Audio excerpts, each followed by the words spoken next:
باس نے انٹرویو کے دوران میری پھٹی ہوئی جرابوں کا مذاق اڑایا اور مجھے جوتا مار کر باہر نکالنے کو کہا۔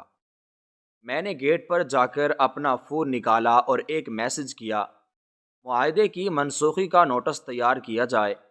مجھے یہ جگہ خالی چاہیے اور اس میں مزید کسی تاخیر کی گنجائش نہیں۔ 5 منٹ بعد وہی باس روتا ہوا میرے پیروں میں پڑا تھا، کیونکہ شہر کے سب سے پوش علاقے میں واقع یہ بلند و بالا شیشے کی عمارت کسی اور ہی دنیا کا منظر پیش کر رہی تھی، جس کی فلک بوس بلندی بادلوں سے باتیں کرتی دکھائی دیتی تھی، اور جس کے عظیم الشان گیٹ پر کھڑے وردی میں ملبوس چوکیدار بھی کسی افسر سے کم نہیں لگ رہے تھے۔ میں نے اپنی پیشانی پر آنے والے پسینے کے قطروں کو قمیض کی آستین سے پونچھا اور ایک گہرا سانس لے کر خود کو پرسکون کرنے کی کوشش کی، حالانکہ میرے دل کی دھڑکن کسی تیز رفتار ریل گاڑی کی طرح بھاگ رہی تھی۔ آج کا دن میری زندگی کا شاید سب سے اہم دن تھا، یا کم از کم میں یہی سوچ کر گھر سے نکلا تھا کہ آج کی یہ ملاقات میری تقدیر بدل دے گی۔ میں نے اپنے جوتوں کی طرف دیکھا، جو اگرچہ پالش کیے ہوئے تھے، مگر ان کی پرانی ساخت اور جگہ جگہ سے اکھڑتی ہوئی جلد ان کی عمر کی چغلی کھا رہی تھی۔ اور پھر میری توجہ اس ایک خاص مقام پر گئی جہاں میرے سیدھے پاؤں کی جراب انگوٹھے کے پاس سے قدرے پھٹی ہوئی تھی۔ یہ صبح کی جلد بازی کا نتیجہ تھا، یا شاید قسمت کا کوئی اشارہ جسے میں اس وقت سمجھ نہیں پایا تھا، مگر اب اس عالی شان عمارت کے دروازے پر کھڑے ہو کر مجھے اپنی یہ خامی کسی بہت بڑے گناہ کی طرح محسوس ہو رہی۔ میں نے دل ہی دل میں خود کو تسلی دی کہ انسان کی قابلیت اس کے دماغ اور اس کے ہنر میں ہوتی ہے، نہ کہ اس کے لباس یا جوتوں میں، اور اسی سوچ کے سہارے میں نے قدم آگے بڑھایا اور گھومنے والے شیشے کے دروازے کو دھکیل کر اندر داخل ہو گیا۔ اندر کا ماحول باہر کی دنیا سے بالکل مختلف تھا، جیسے میں اچانک کسی صحرا سے نکل کر کسی نخلستان میں آ گیا ہوں۔ مرکزی ہال میں ایئر کنڈیشننگ کا نظام اس قدر طاقتور تھا کہ مجھے اپنے پسینے سے بھیگی ہوئی قمیض جسم پر ٹھنڈی محسوس ہونے لگی۔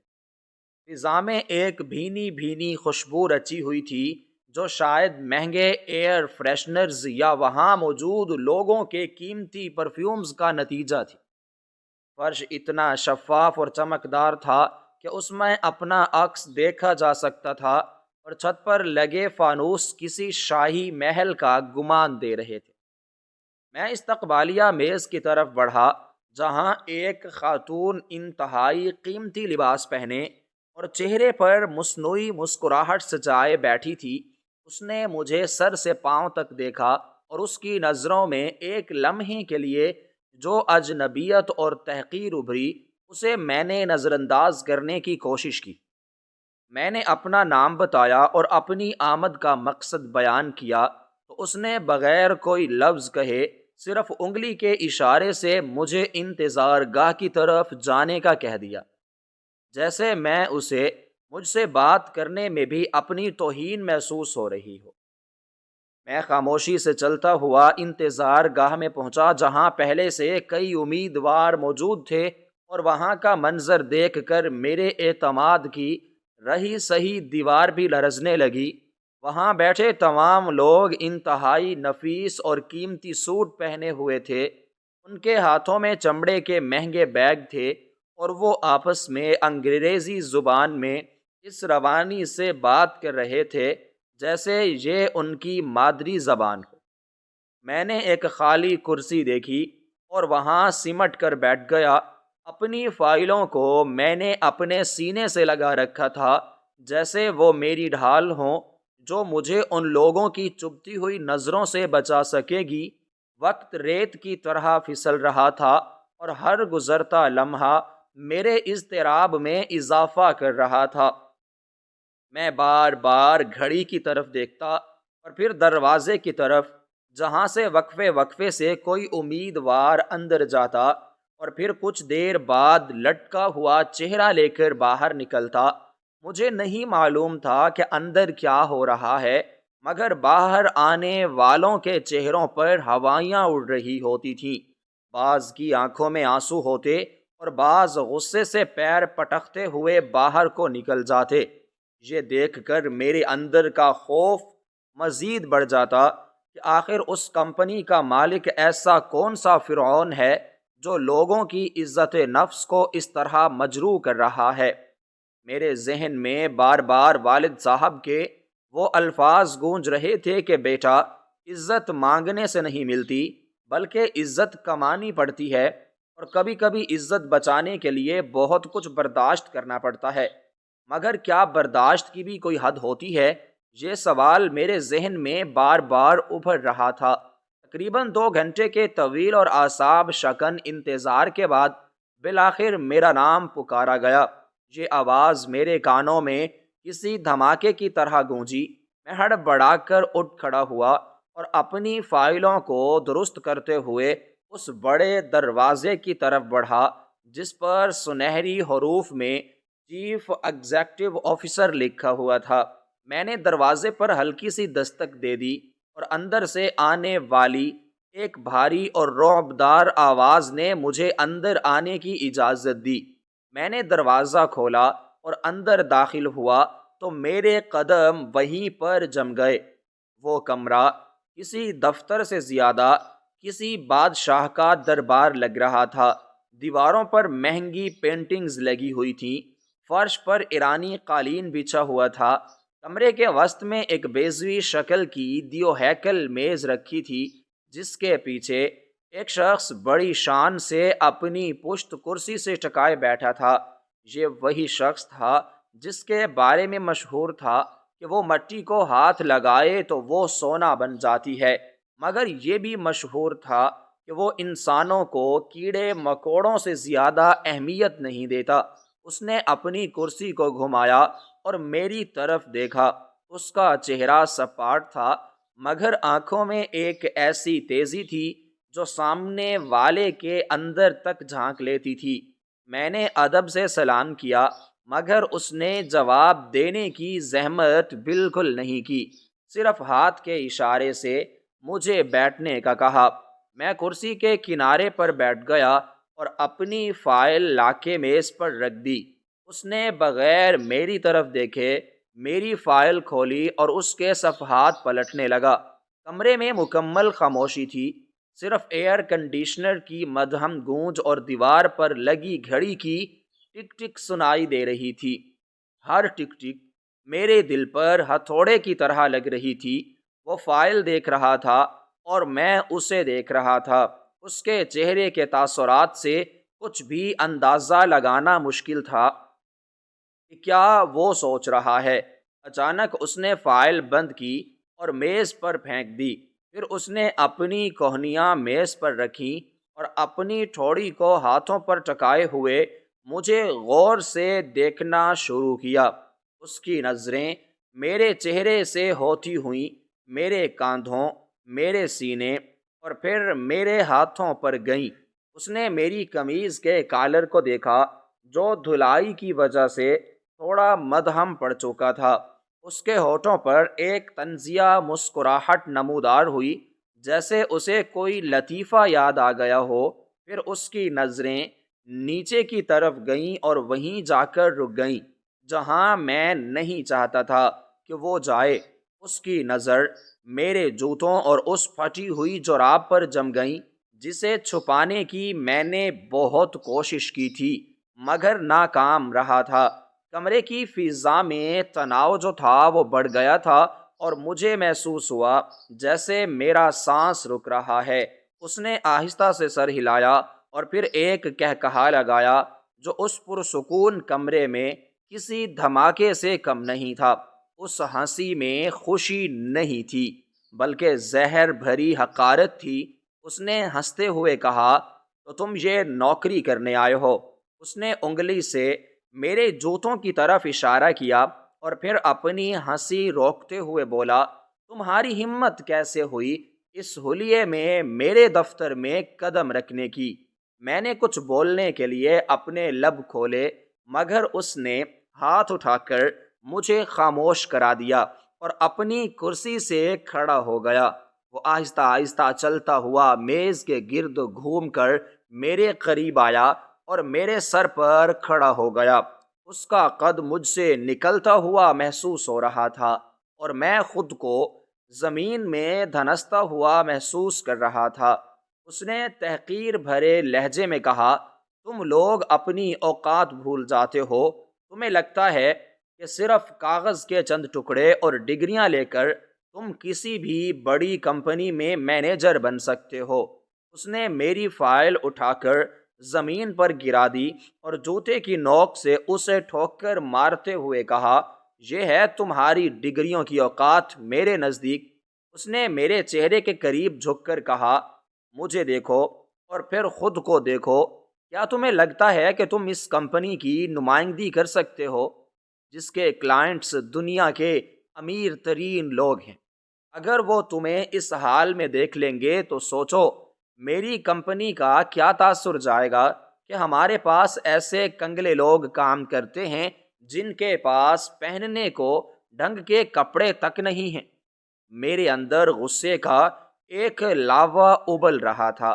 میرا جی چاہ رہا تھا کہ میں چیخ کر کہوں کہ میری قابلیت میرے کپڑوں میں نہیں، میرے دماغ میں ہے۔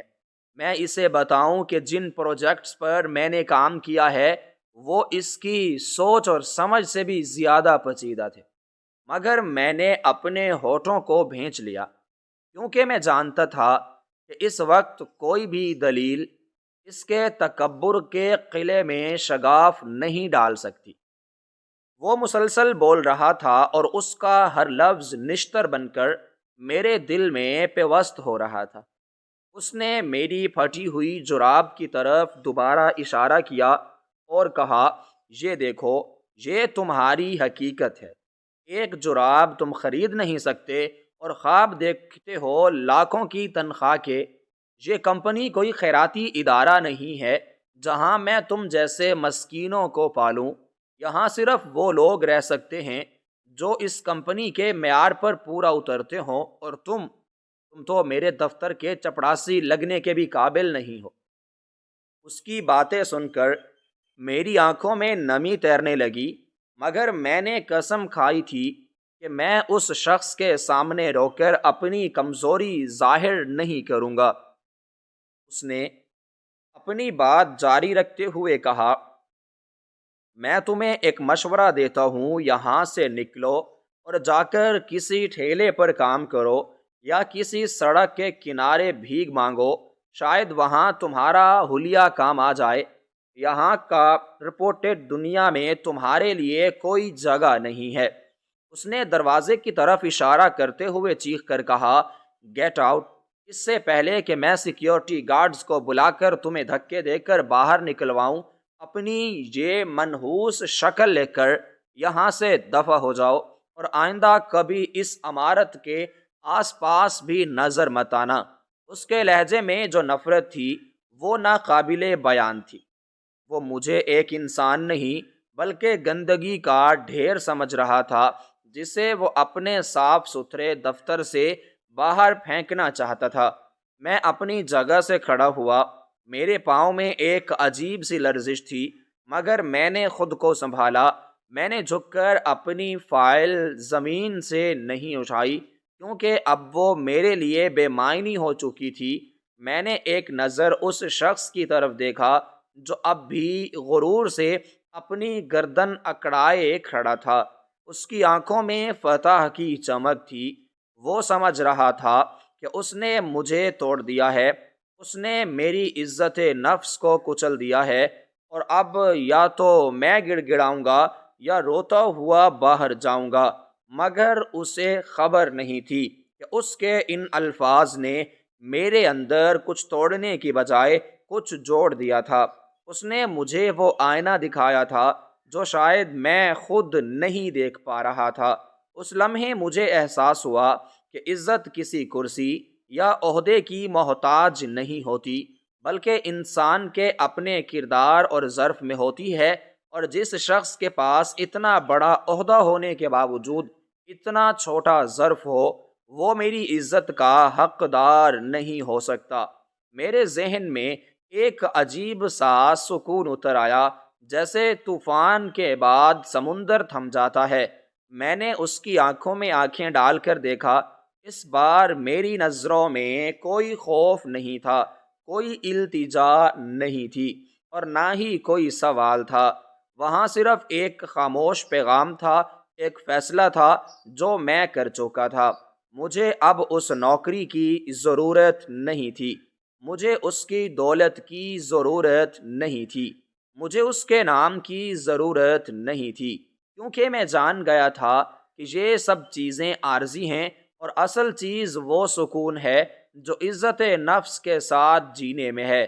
اس نے مجھے دوبارہ گھور کر دیکھا، جیسے وہ میری اس اچانک تبدیلی اور پرسکون انداز سے حیران ہو رہا ہو۔ وہ شاید کسی رد عمل کا منتظر تھا۔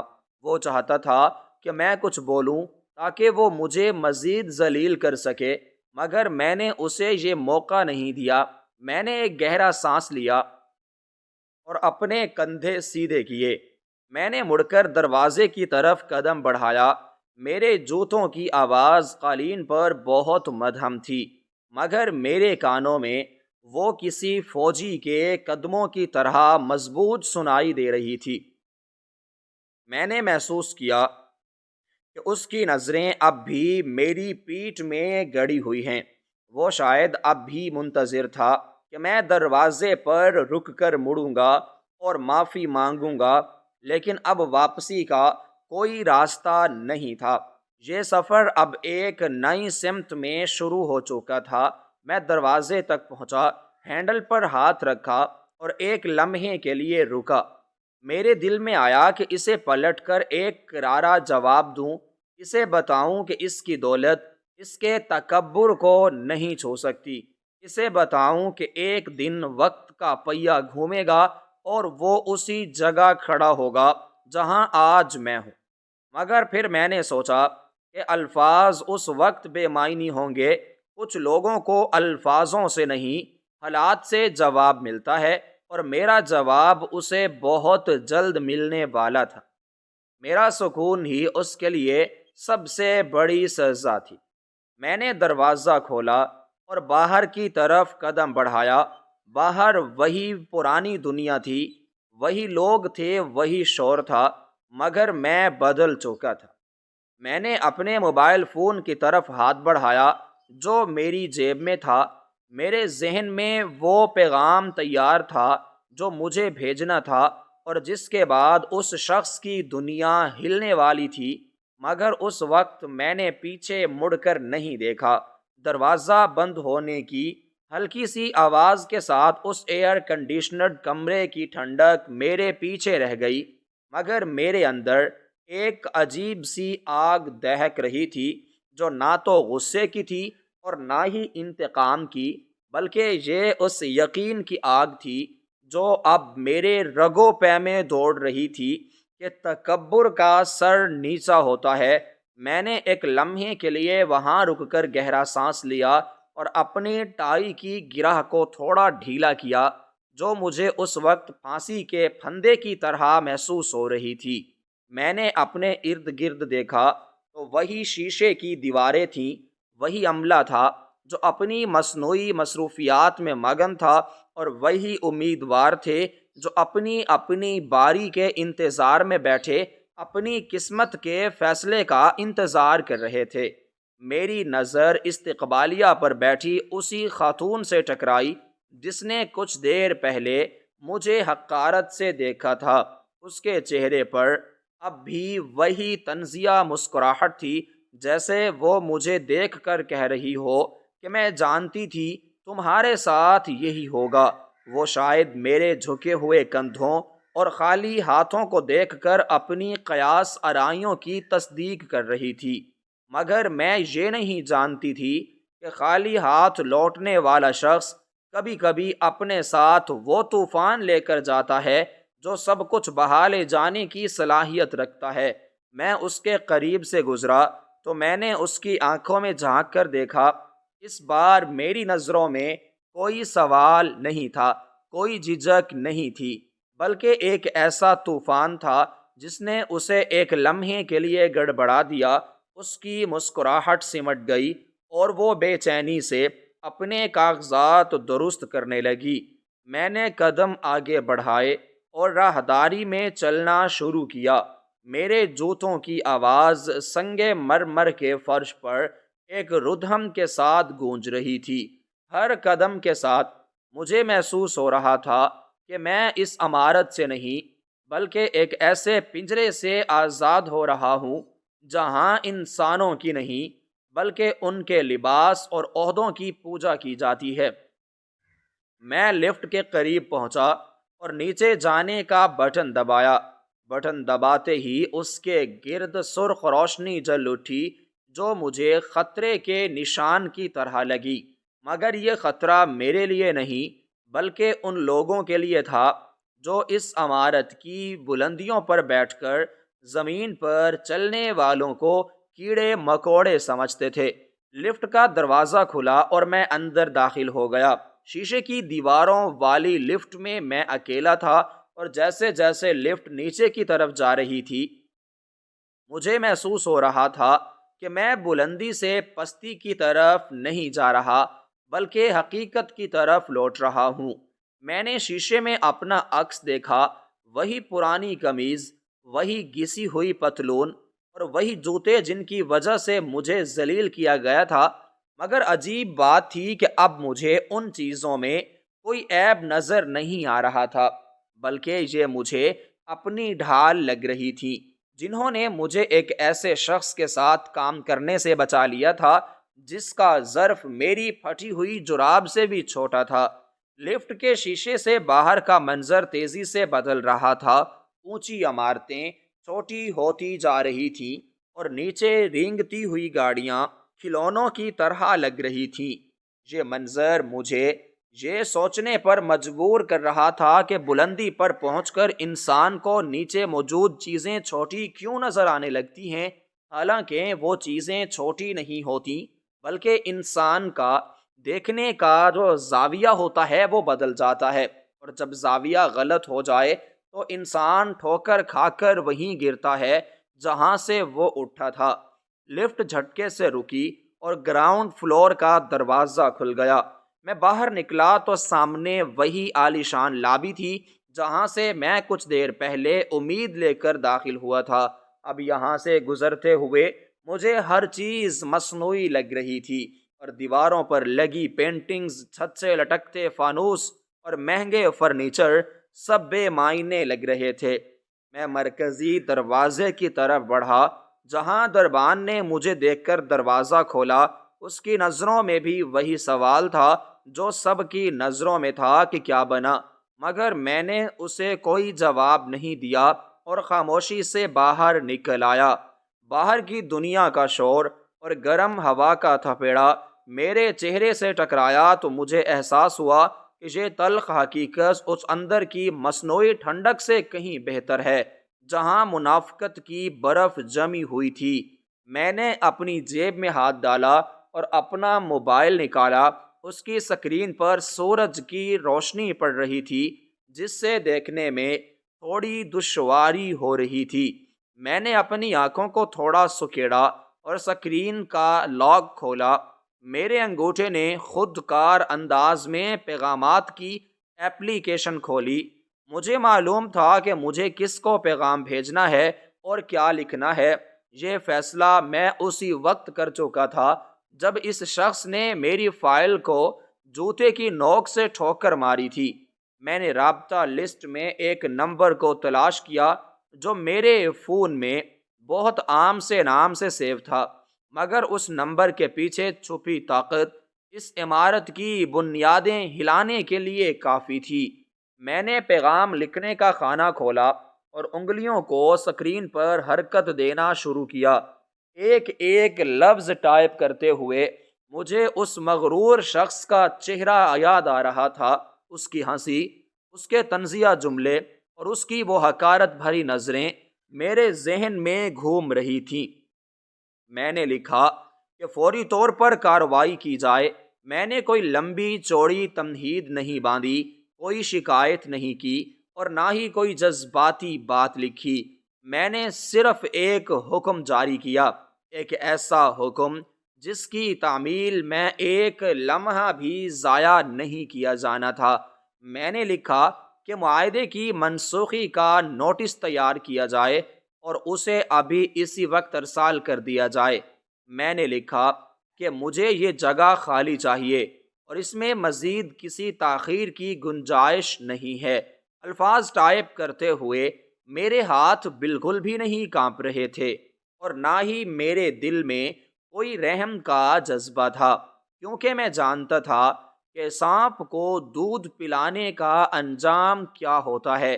یہ شخص اور اس کی کمپنی ایک ایسے ناسور کی طرح تھی جو معاشرے کی اخلاقی قدروں کو کھوکھلا کر رہی تھی، اور اس کا علاج صرف ایک ہی تھا کہ اسے جڑ سے اکھاڑ پھینکا جائے۔ میں نے پیغام مکمل کیا اور ایک بار اسے دوبارہ پڑھا۔ وہ مختصر مگر جامع تھا، اس میں واپسی کا کوئی راستہ نہیں چھوڑا گیا تھا۔ یہ ایک حتمی فیصلہ تھا۔ میں نے نظر اٹھا کر دوبارہ اس عمارت کی طرف دیکھا جس کے شیشے سورج کی روشنی میں چمک رہے تھے، اور مجھے یوں لگا جیسے یہ عمارت مجھ پر ہنس رہی ہو، مگر میں جانتا تھا کہ یہ ہنسی چند لمحوں کی مہمان ہے۔ کچھ ہی دیر میں یہاں کوہرام مچنے والا تھا۔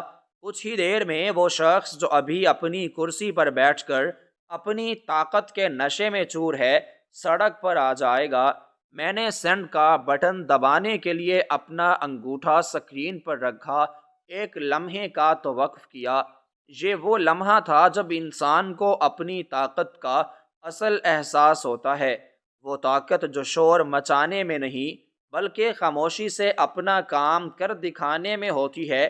میں نے بٹن دبایا، اسکرین پر پیغام بھیجے جانے کا نشان نمودار ہوا اور پھر ڈیلیورڈ لکھا ہوا آ گیا۔ میں نے اطمینان کا ایک گہرا سانس لیا اور فون واپس جیب میں ڈال لیا۔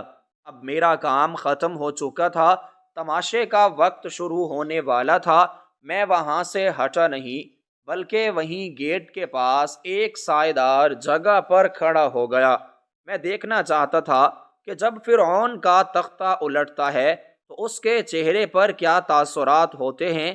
میں دیکھنا چاہتا تھا کہ وہ شخص جو دوسروں کو جوتے کی نوک پر رکھتا ہے، جب خود بے بس ہوتا ہے تو کیسا لگتا ہے۔ میں نے اپنی کلائی پر بندھی پرانی گھڑی پر نظر ڈالی۔ وقت تو شروع ہو چکا تھا، 5 منٹ، صرف 5 منٹ، اور اس کے بعد اس عمارت کے اندر کی دنیا بدلنے والی تھی۔ میرے پاس کھڑی ایک مہنگی گاڑی کا ڈرائیور مجھے عجیب نظروں سے دیکھ رہا تھا۔ شاید وہ سوچ رہا تھا کہ یہ پھٹے ہوئے کپڑوں والا لڑکا یہاں دھوپ میں کھڑا کیا کر رہا ہے، مگر اسے کیا معلوم تھا کہ اس لڑکے نے ابھی ابھی اپنی جیب سے نکال کر جو تیر چلایا ہے وہ سیدھا نشانے پر جا کر لگا ہے۔ گرم ہوا کے جھونکے میرے بالوں کو بکھیر رہے تھے اور میرے ماتھے پر پسینہ آ رہا تھا، مگر مجھے گرمی کا احساس نہیں ہو رہا تھا۔ میرا پورا دھیان اس عمارت کے دروازے پر تھا جہاں سے ابھی کسی بھی لمحے کوئی خبر باہر آنے والی تھی۔ میرا دل معمول کی رفتار سے دھڑک رہا تھا، کوئی گھبراہٹ نہیں تھی، کیونکہ میں حق پر تھا اور حق پر ہونے والا انسان کبھی نہیں گھبراتا۔ میں نے سوچا کہ اگر وہ شخص میری ظاہری حالت کی بجائے میری قابلیت دیکھ لیتا تو شاید آج اسے یہ دن نہ دیکھنا پڑتا۔ اگر وہ مجھے عزت دیتا تو میں شاید اس کے لیے وہ اثاثہ ثابت ہوتا جو اس کی کمپنی کو نئی بلندیوں پر لے جاتا، مگر اس نے اپنی انا کے خول میں بند رہ کر اپنا سب سے بڑا نقصان کر لیا تھا۔ مجھے اپنے والد کی وہ بات یاد آئی کہ بیٹا، جب تم کسی کو گرانے کی کوشش کرتے ہو تو تم خود گرنے کے لیے گڑھا کھود رہے ہوتے ہو۔ آج وہ گڑھا اس شخص نے اپنے لیے کھود لیا تھا اور اب اسے اس میں گرنے سے کوئی نہیں بچا سکتا تھا۔ اچانک مجھے عمارت کے اندر کچھ ہلچل محسوس ہوئی۔ شیشے کے دروازے کے پیچھے کچھ لوگ تیزی سے ادھر ادھر بھاگتے ہوئے نظر آئے۔ استقبالیہ پر بیٹھی خاتون فون پر کسی سے بات چیت کرتے ہوئے گھبرائی ہوئی لگ رہی تھی۔ میں نے مسکرا کر اپنا سر جھٹکا اور اپنی جیب سے رومال نکال کر چہرہ صاف کیا۔ کھیل شروع ہو چکا تھا۔ وہ پیغام جو میں نے یہاں کھڑے ہو کر بھیجا تھا وہ کسی بم کی طرح وہاں پھٹ چکا تھا اور اب اس کے اثرات ظاہر ہونا شروع ہو گئے تھے۔ مجھے یقین تھا کہ ابھی اس شخص کا فون بجا ہوگا یا شاید اس کے مینیجر نے اسے وہ خبر سنائی ہوگی جسے سن کر اس کے پیروں تلے سے زمین نکل گئی ہوگی۔ میں تصور کر سکتا تھا کہ اس وقت اس کے چہرے کا رنگ کیسا ہوگا۔ وہ غصے سے چیخ رہا ہوگا یا شاید خوف سے کانپ رہا ہوگا۔ وہ سمجھ نہیں پا رہا ہوگا یہ اچانک کیا افتاد آن پڑی ہے۔ وہ جس بلڈنگ کو اپنی سلطنت سمجھ رہا تھا وہ اچانک ریت کا ڈھیر کیسے بن گئی۔ میں نے اپنی پھٹی ہوئی جراب کی طرف دیکھا اور دل ہی دل میں اس کا شکریہ ادا کیا۔ اگر یہ نہ پھٹی ہوتی تو شاید اس شخص کا اصل چہرہ میرے سامنے نہ آتا اور میں ایک ایسے شخص کے ساتھ جڑ جاتا جو انسان کہلانے کا حقدار نہیں تھا۔ یہ پھٹی ہوئی جراب اب میری کمزوری نہیں بلکہ میری طاقت بن گئی تھی۔ اس نے مجھے بچا لیا تھا۔ میں نے گاڑی کی طرف بڑھنے کا ارادہ کیا جو کچھ فاصلے پر پارکنگ میں کھڑی تھی، مگر پھر رک گیا۔ نہیں، ابھی نہیں، ابھی مجھے کلائمیکس دیکھنا تھا۔ میں نے پھر سے گھڑی دیکھی۔ 3 منٹ گزر چکے تھے، صرف 2 منٹ باقی تھے اور ان 2 منٹوں میں بہت کچھ ہونے والا تھا۔ میں نے محسوس کیا کہ عمارت کے اندر کی افراتفری بڑھتی جا رہی ہے۔ سیکیورٹی گارڈز بھی کچھ پریشان سے لگ رہے تھے۔ ان کے وائرلیس سیٹس پر مسلسل پیغامات چل رہے تھے جن کی آوازیں مدھم سی مجھ تک پہنچ رہی تھیں۔ ماحول میں ایک تناؤ پیدا ہو گیا تھا جو باہر کھڑے ہو کر بھی محسوس کیا جا سکتا تھا۔ یہ خاموش طوفان تھا جو ابھی صرف اندر اندر تباہی مچا رہا تھا مگر جلد یہ باہر بھی آنے والا تھا۔ میں اپنی جگہ پر چٹان کی طرح مضبوط کھڑا رہا۔ میں نے سوچا کہ دنیا کتنی عجیب ہے۔ یہاں لوگ لباس دیکھ کر عزت کرتے ہیں اور یہ بھول جاتے ہیں کہ یہ لباس تو بازار سے خریدا جا سکتا ہے مگر کردار کسی دکان پر نہیں بکتا۔ آج یہاں کردار اور لباس کی جنگ تھی اور جیت کس کی ہونی تھی یہ فیصلہ ہو چکا تھا۔ میں نے آسمان کی طرف دیکھا جہاں سورج اب بھی پوری آب و تاب سے چمک رہا تھا، جیسے وہ بھی اس انصاف کے عمل کا گواہ بن رہا ہو۔ قدرت کا نظام بھی کتنا عجیب ہے۔ وہ رسی دراز کرتا ہے اور انسان سمجھتا ہے کہ اسے کوئی پکڑنے والا نہیں، مگر جب وہ رسی کھینچتا ہے تو انسان کو سنبھلنے کا موقع بھی نہیں ملتا۔ آج وہ رسی کھینچی جا چکی تھی اور تکبر کے اس مجسمے کو منہ کے بل گرنا تھا۔ میں نے دوبارہ اپنا فون نکالا اور دیکھا کہ کیا کوئی جوابی پیغام آیا ہے۔ سکرین پر ایک نیا پیغام ٹمٹما رہا تھا۔ میں نے اسے کھولا۔ اس میں صرف 2 الفاظ لکھے تھے، حکم کی تعمیل ہو گئی۔ یہ پڑھ کر میرے ہونٹوں پر ایک ہلکی سی مسکراہٹ پھیل گئی۔ یہ مسکراہٹ فتح کی نہیں تھی بلکہ انصاف کے نفاذ کی تھی۔ مجھے معلوم تھا کہ اب اندر کیا ہو رہا ہوگا۔ وہ نوٹس پرنٹ ہو کر اس کی میز پر پہنچ چکا ہوگا۔ جس میز پر بیٹھ کر اس نے مجھے دھکے دے کر نکالا تھا اسی میز پر اب اس کی اپنی بے دخلی کا پروانہ پڑا ہوگا۔ یہ قدرت کا بہترین انتقام تھا۔ میں نے فون جیب میں ڈالا اور سامنے دیکھا۔ اب دروازہ کھلنے والا تھا۔ اب وہ شخص باہر آنے والا تھا۔ میں نے اپنے کوٹ کو جھاڑا جو میں نے ہاتھ میں پکڑا ہوا تھا اور اسے کندھے پر ڈال لیا۔ میں تیار تھا اس آخری منظر کے لیے جس کا سکرپٹ میں نے ابھی 5 منٹ پہلے لکھا تھا اور جس کا ہدایت کار میں خود تھا۔ زندگی کے اس ڈرامے میں کردار بدل چکے تھے۔ جو راجا تھا وہ اب فقیر بننے والا تھا، اور جسے فقیر سمجھا گیا تھا وہ اصل بادشاہ نکلنے والا تھا۔ مگر یہ راز ابھی صرف میرے سینے میں دفن تھا، اور اسے کھلنے میں بس چند لمحے باقی تھے۔ میں نے ایک طویل اور گہری سانس لی اور اپنی نظریں گیٹ پر جما دیں، جہاں سے اب کسی بھی وقت وہ منظر ابھرنے والا تھا جو میری زندگی کا یادگار ترین منظر بننے والا تھا۔ میں نے خود کو پرسکون رکھا اور چہرے پر کوئی تاثر نہیں آنے دیا۔ میں بس ایک تماشائی تھا جو اپنے ہی کھیل کا تماشا دیکھنے کھڑا تھا، اور پھر وہی ہوا جس کا مجھے انتظار تھا۔ شیشے کا وہ بھاری دروازہ ایک زوردار دھماکے کے ساتھ کھلا، اور وہ شخص جس کے ماتھے پر کچھ دیر پہلے تکبر اور غرور کی لکیریں تھیں، اب وہ بدحواس اور پسینے میں شرابور باہر کی طرف بھاگا چلا آ رہا تھا۔ اس کی حالت دیکھ کر کوئی بھی یہ نہیں کہہ سکتا تھا کہ یہ وہی باوقار افسر ہے جو ابھی چند لمحوں پہلے اپنی پرتعیش کرسی پر بیٹھ کر دوسروں کی قسمت کے فیصلے کر رہا تھا۔ اس کی ٹائی کی گرہ کھل کر ایک طرف لٹک رہی تھی، اس کے قیمتی کوٹ کے بٹن کھلے ہوئے تھے، اور اس کے چہرے پر ہوائیاں اڑ رہی تھیں۔ اس کی آنکھوں میں وہ خوف تھا جو موت کو سامنے دیکھ کر انسان کی آنکھوں میں ابھرتا ہے۔ وہ سیدھا میری طرف بھاگا، جیسے اسے معلوم ہو چکا تھا کہ اس کی تباہی کا سبب کون ہے۔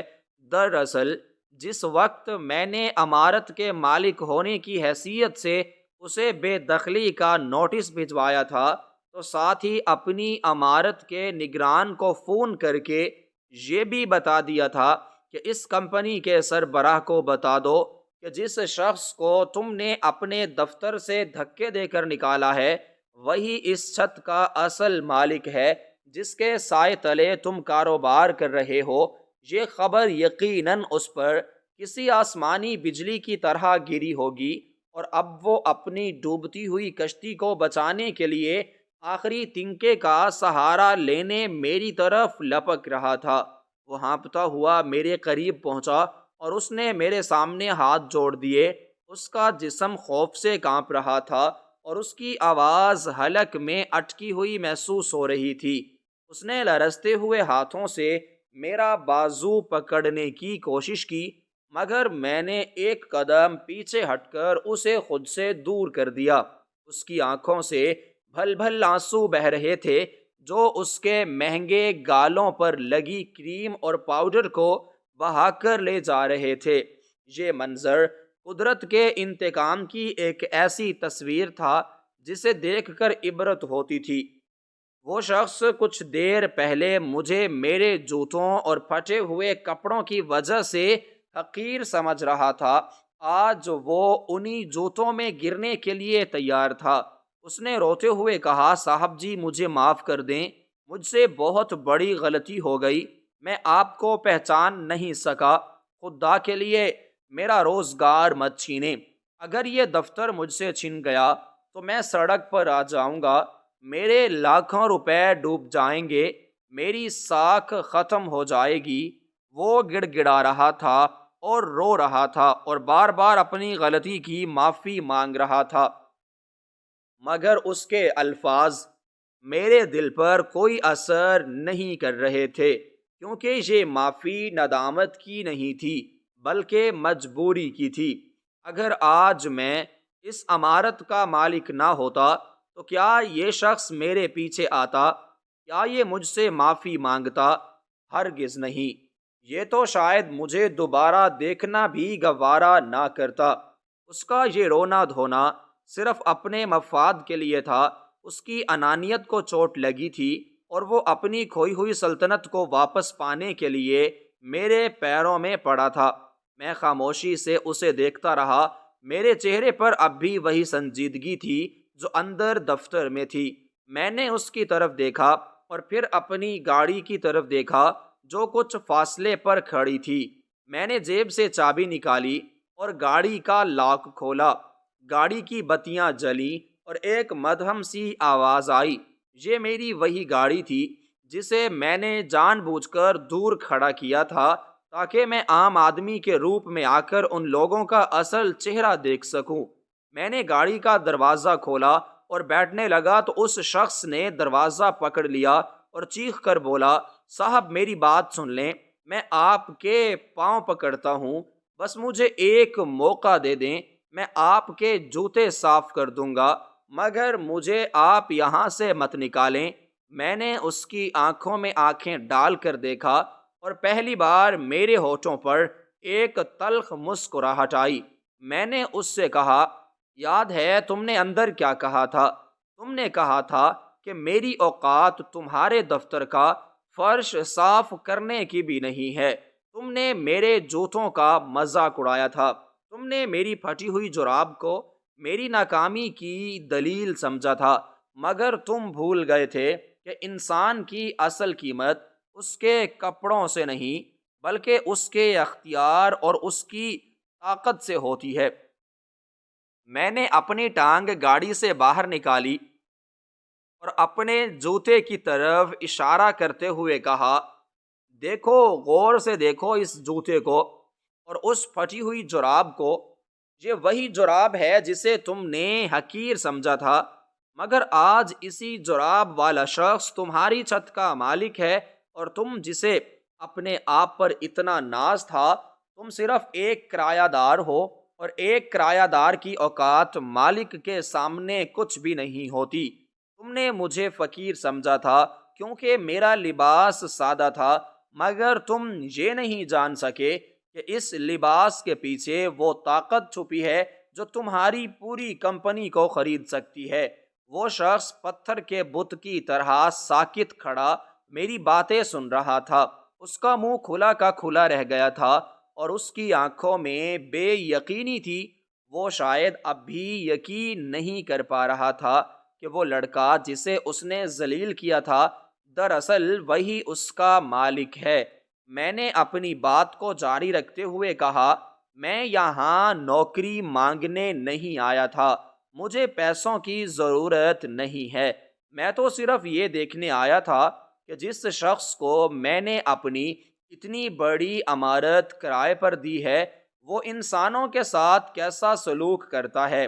میں دیکھنا چاہتا تھا کہ کیا تم اس قابل ہو کہ میں تمہارے ساتھ اپنا معاہدہ جاری رکھ سکوں، مگر افسوس تم اس امتحان میں بری طرح ناکام ہوئے۔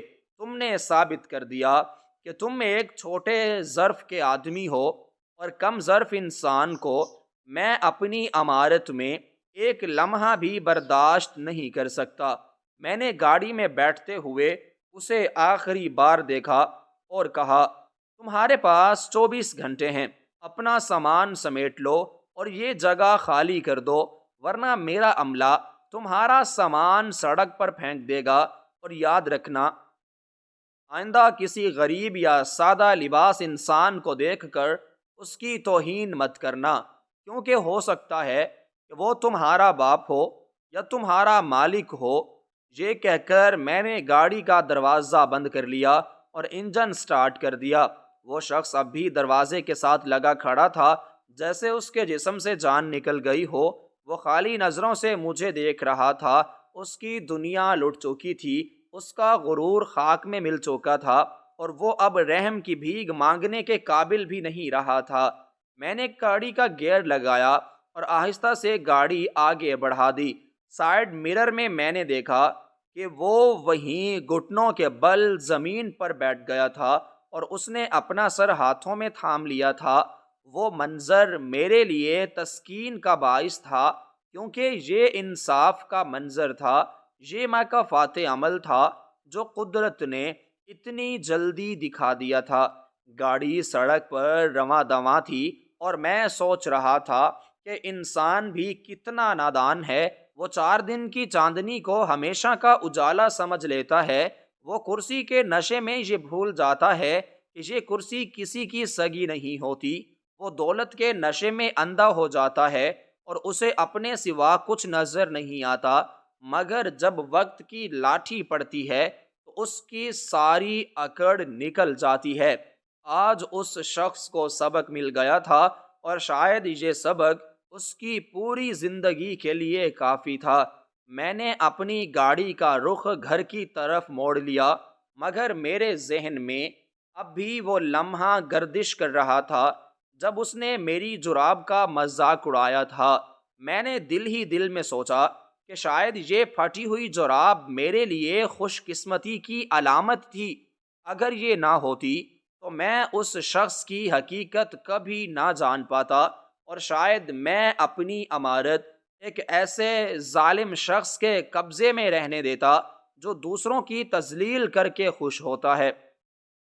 بعض اوقات ہماری خامیاں ہماری طاقت بن جاتی ہیں، اور ہماری کمزوریاں ہمیں ان راستوں پر لے جاتی ہیں جو ہماری کامیابی کا سبب بنتے ہیں۔